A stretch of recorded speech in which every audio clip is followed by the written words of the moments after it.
अगर आप उसको अग्नि दिखा दे तो तुरंत पिघल जाता है। इसी तरह से ऐसा ही मक्खन की तरह भक्त का चित्त होता है। चित्त मन का दूसरा स्वरूप है।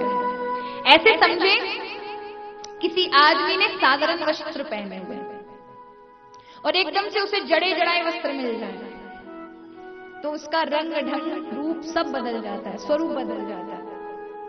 एक फटे हाल में और एक महाराज राजा के कपड़े पहनते हो। आजकल तो वस्त्रों को देख के ही लोग आदमी की कीमत लगा लेते हैं।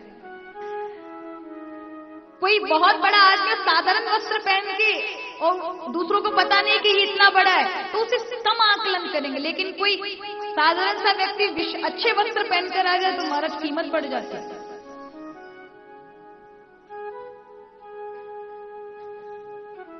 वस्त्र बढ़ा देते हैं कीमत।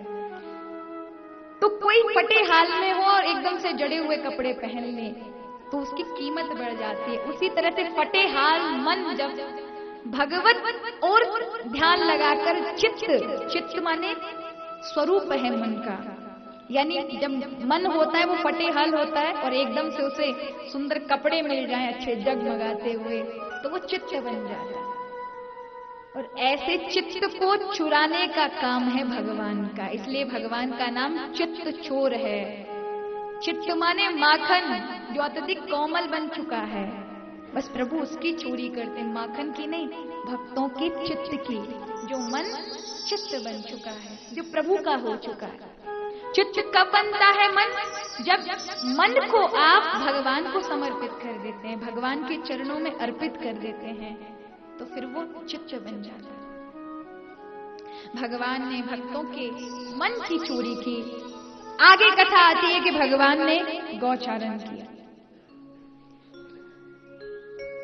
प्रभु की उम्र 6.5 वर्ष की हुई। एक दिन रोने लगे, मैया मैं अकेलो घर में बैठ करके परेशान है जाऊं, मोह को गैया चरावे जानो, मेरे सारे मित्र अपने अपने बछड़ा गई न लेके जा, मैं अकेलो यहां बैठे रहूं।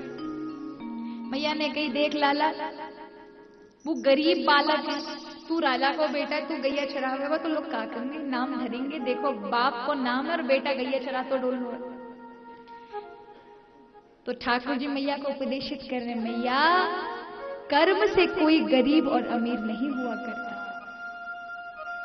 पुरुषार्थी। लेकिन आज का दौर जो है ना वो बहुत गलत है। आजकल गरीब व्यक्ति की अगर वो कर्म कर रहा है तो उसकी कोई कीमत नजर नहीं आती लोगों के अंदर।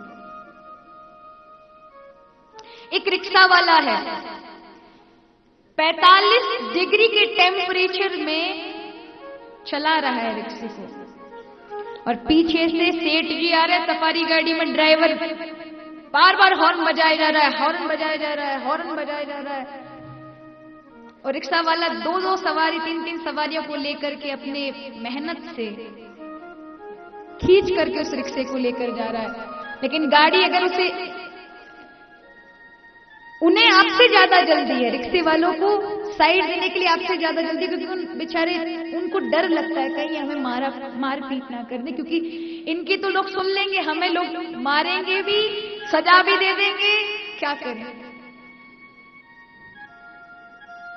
और लोग तो इतने महाराज गए गुजरे, इंसानियत तो होती नहीं है, राक्षस होते हैं वो लोग,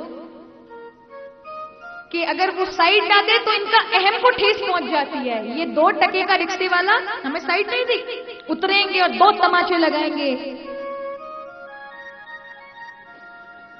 और उनका भी वजीर मर जाता है जो ट्रैफिक रूल सिखाते हैं, वो पुलिस वाले। वो भी जब देखते हैं कि धन्ना सेठ मार रहा है, जरूर इसी की गलती होगी, 2-4 वो लगा देते हैं। और रिक्शा वालों के जो समाज वाले होते हैं वो ये देखकर, उनसे जो जलने वाले होते हैं वो हंस जाते हैं। अब उसे अपमान भी सहना है, उसे मार भी सहनी, और उसे रोटी भी कमानी है।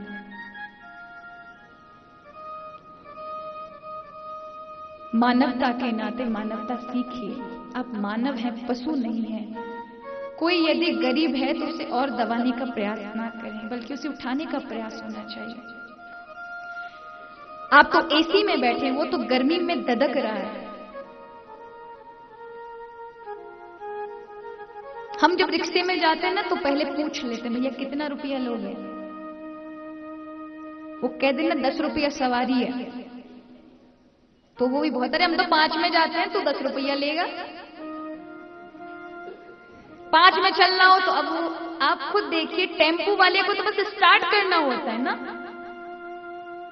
ई रिक्शे वालों को तो स्टार्ट करना होता है, लेकिन इन वालों को मेहनत करनी पड़ती है, पैर घिसने पड़ते हैं, ब्रेक दबानी पड़ती है, पूरे दिन तपते रहते हैं इस आशा में। कभी कभी तो 2-2, 3-3 दिन हो जाते हैं, कुछ नहीं मिलता, भूखे पेट सोते हैं। याद रखिए, अगर वो 5 मांग रहा हो ना तो खुशी से 7-10 देकर आना चाहिए। आज सरकार ने ई रिक्शे वगैरह की लोगों तक पहुंचाए हैं, लेकिन कुछ ऐसे गरीब हैं, ऐसा नहीं सब्सिडी भी सरकार ने दे रखी है उनको, ई रिक्शे वालों को, लेकिन कुछ ऐसे गरीब हैं जिनके पास रोज ही कमाते हैं, रोज ही खाते हैं। वो 10-50 रुपए उन्हें मिलते हैं, उसी में वो खुश हो जाते हैं। उनके पास ई रिक्शा खरीदने के लिए आधा पैसा भी नहीं है, कहां से खरीदेंगे? और वो आस लगाए बैठे रहते हैं, हम ई रिक्शों में घूमते रहते हैं। याद रखिए, ऐसे लोगों को अगर आप दे देंगे थोड़ा ज्यादा तो ईश्वर आपको और भी देंगे। बल्कि कभी ऐसा हो, अगर वो चल रहा है तो हॉर्न ना बजाएं ज्यादा। परेशान ना करें। आखिर उस गर्मी से बचने के लिए आपसे ज्यादा जल्दी है। आप तो एसी में बैठकर ठंडक का आराम ले रहे हैं, वो तो 45 की डिग्री में खोपड़ी पे भगवान सूर्य चमक रहे हैं, गर्मी लग रही है, पर फिर भी छाया के चक्कर में कि यात्री को जल्दी पहुंचाकर किसी छाया में बैठूंगा, पानी पीऊंगा। सवारी को बिठा करके पानी खाना क्या होता है सब भूल जाता है। ऐसे लोगों को देखें, रहम करें उन पर, अन्याय ना करें। आप मानव है, भगवान ने मनुष्य बनाकर भेजा है, दानव ना बने अपने कृत्यों से। मैंने अपने इन्हीं आंखों से बिहारी जी पर ये सब होते देखा है, इसलिए बोल रही हूं कि जितने लोग सुन रहे हैं या आगे विश्व भर में जहां भी सुन रहे हैं, ऐसा व्यवहार कदाचित ना करें।